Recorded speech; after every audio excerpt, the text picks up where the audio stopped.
여러분, 외식 물가가 동시에 폭등했다. 야, 이게 사실일까요? 사실입니다. 여러분, 일단 이 지표를 먼저 한번 보시죠. 전년 대비 칼국수 가격 상승률이요. 12.4%입니다. 12.4%. 엄청나게 올라갔죠. 그러니까 요즘 칼국수 한 그릇에 이제 뭐 6,000원짜리 칼국수, 5,000원짜리 칼국수는 아예 볼 수도 없습니다. 예. 심지어 시장통에서는요, 3,000원짜리 칼국수도 팔았던 곳이 많거든요. 그런데 요즘요, 웬만한 칼국수 집을 가면 8,000원은 기본이고요. 좀 비싼 집은 10,000원이 넘어서는 곳도 있습니다. 10,000원이. 그러니 이게 뭐 칼국수 한번 먹는 것도 겁난다 이렇게 이야기할 수밖에 없는 거예요. 여러분 생각을 해보세요. 예, 일가족이 나가서 외식을 하는데 칼국수 외식입니다. 그런데 5만 원이 넘게 나오면 이거 안 놀라겠습니까? 내 월급이 5만 원이 넘게 올랐느냐? 아니거든요. 그런데 5만 원이 넘게 올랐다 그러면 거기에 대한 충격파가 클 수밖에 없습니다. 문제는 칼국수만 이렇게 오른 것이 아니에요. 다 올랐습니다. 다. 더 많이 올란 것도 있습니다. 자장면 15.3%에 15.3%. 작년에 한국소비자원이 밝힌 것을 보면요. 5,462원이었거든요. 이게 전국 평균입니다. 여러분. 그런데 올해는요. 6,300원이에요. 이게 전국 평균이기 때문에 시골에는 가면 짜장면이 좀 싸고요. 예, 서울에 오르면 짜장면이 비싼데 예, 고급집에 가면 더 비싸겠죠.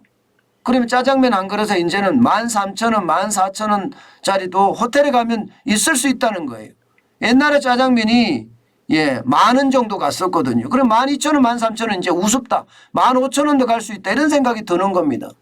삼계탕 오른 거 보세요. 삼계탕 9.3%나 올랐습니다. 지금은요, 예, 15,385원이나 합니다. 이러면 5가족이 나가서 외식한다 그러면 10만 원 나옵니다. 소주 한 병 딱 곁들이면 무조건 10만 원 나오는 거예요. 그렇게까지 많이 올라가는 겁니다. 칼국수도 8,385원이거든요. 평균이, 전국 평균이 8,385원이에요. 그러니까 이제 10,000원 가는 예, 칼국수는 굉장히 많지 않을까 이런 생각 저는 해봅니다. 김밥 보세요. 김밥 8.7%로 올랐습니다. 2,731원이 2,969원까지 올랐으니까요. 3,000원이에요. 이제는요. 이것만 올랐을까요? 제가 팔 때 외식 가격, 외식 품목 가격이라고 되어 있죠. 그러면 4가지가 더 남았겠죠. 다 올랐습니다. 냉면 가격은 10,000원이 이제 넘었었습니다. 1,423원이에요. 8.8%나 올랐고요. 비빔밥은 5.9% 올라서 9,654원이고요. 김치찌개는 7.2%가 올라서 7,423원입니다. 그런데 김치찌개는 여러분 중국산 김치로 했을 때 이렇습니다. 국산 김치로 하잖아요. 그러면 10,000원 다 넘습니다. 10,000원 다 넘습니다. 삼겹살도 말입니다. 삼겹살도 200g 기준으로 봤을 때 6.9% 올라서 18,056원까지 올랐어요.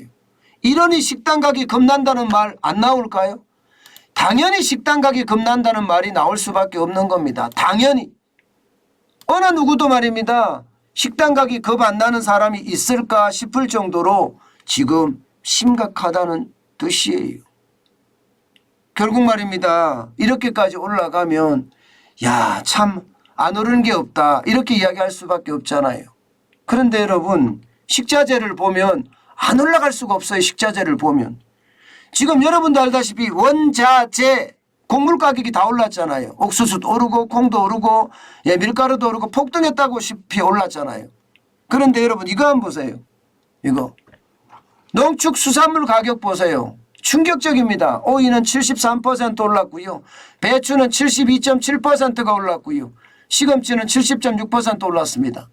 상추도 63.1%, 대파는 48.5%예요. 심지어 수입 소고기도요. 24.7%가 오를 정도로 진짜로 많이 올랐습니다. 이러니 말입니다. 안 오르는 물가 없다 이렇게 예상할 수가 있는 거죠. 지금 말입니다. 최저임금이 올라서 난리도 아니에요. 저는 늘 생각할 때마다 문재인 정부가 경제가 얼마나 실정이었는지 저는 진짜 심각하게 생각해야 된다고 봐요. 문재인 정부가 말입니다. 이게 자영업자들의 장사를 못하게 했잖아요. 그 바람에 쉽게 말하면 여러분 배달업체들만 좋은 일 다 했어요. 배달업체는 수조씩 벌었어요. 수조씩. 그러면서 말입니다. 모든 곳의 인력이 배달로 쑥 빨려 들어갔어요. 택시 운전하던 사람들도 배달로 가고요. 학생들도 배달로 가고요. 예, 식당에 일하던 사람들도 배달로 가고요. 모두가 배달로 쑥 빨려 들어간 거예요. 그러면 어떻게 되겠습니까? 인력의 불균형이 일어나겠죠. 인력의 불균형이 일어나면 식당에서 농촌에서 사람 일할 사람 구하기가 굉장히 힘듭니다. 배달이라는 게 여러분 자전거 타고 오토바이 타고 차량하면서 시원하게 천천히 이동해도 예, 쉽게 말하면 택시 운전하는 것보다 많이 벌고요. 식당에서 알바하는 것보다 많이 법니다. 그러면 어떻게 될까요? 그러면 사람들이 일 안 하죠. 결국 6개월 일하고 4개월 실업급여 받고 이런 상황이 벌어지는 겁니다. 그러니까 인력이 완전히 미스매치가 일어나서 예, 지금 시장은 더 혼란스럽다. 저는 그렇게 생각을 합니다. 예, 그만큼 말입니다. 이 통제 방역이 미친 영향, 경제에 미친 영향은 굉장히 크다고 생각을 해요. 게다가 최저임금 또 올랐잖아요.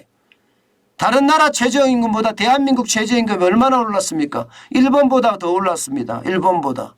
그러니 외식 물가가 안 올라가는 게 이상한 거죠. 안 올라가는 게. 경제라는 것은 심리라고 이야기하고요. 경제라는 것은요. 예, 어떤 분들은 종합예술이라고 이야기도 합니다. 그만큼 다양한 요소가 경제에 영향을 미친다는 거예요. 그래서 국가 정치를 예, 국가 지도자들은요. 경제를 좀 잘 알아야 됩니다. 그런데 윤석열 정부는 경제를 완전히 몰라서 망쳐놓은 거죠. 부동산도 망쳐놓고 지금 안 망쳐놓은 곳이 없다. 그렇게 생각하면 경제는요. 난장판이 됐습니다. 지금 더 어려워요. 지금. 앞으로도 여러분 지금 물가는요. 저는 더 어려워질 거라고 생각을 합니다.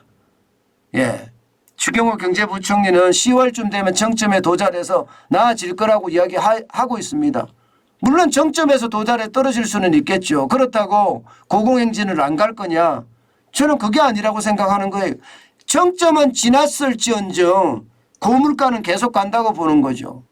그렇기 때문에 여러분 앞으로 물가에 대한 폭등 이제는 그냥 뉴노멀 일반화됐습니다. 이제 고물가가 현실이다. 그렇게 생각하시는 게 저는 굉장히 옳다. 이렇게 저는 분석하고 있습니다. 여러분 고물가라는 게 이제는 옛날의 저물가처럼 일상생활이 될 거예요. 예, 거기에 대한 대비책은 반드시 여러분들 있어야 됩니다. 그래야만 이 고물가 시대를 살아갈 수가 있습니다. 이게 쉬이 안 끝납니다. 예, 6개월 만에 끝난다? 이렇게 끝나지 않을 겁니다. 1년, 2년 계속 갈 거예요. 거기에 대한 대비책 마음 단단히 먹고 준비해야 되는 거 잊지 마시기 바라겠습니다.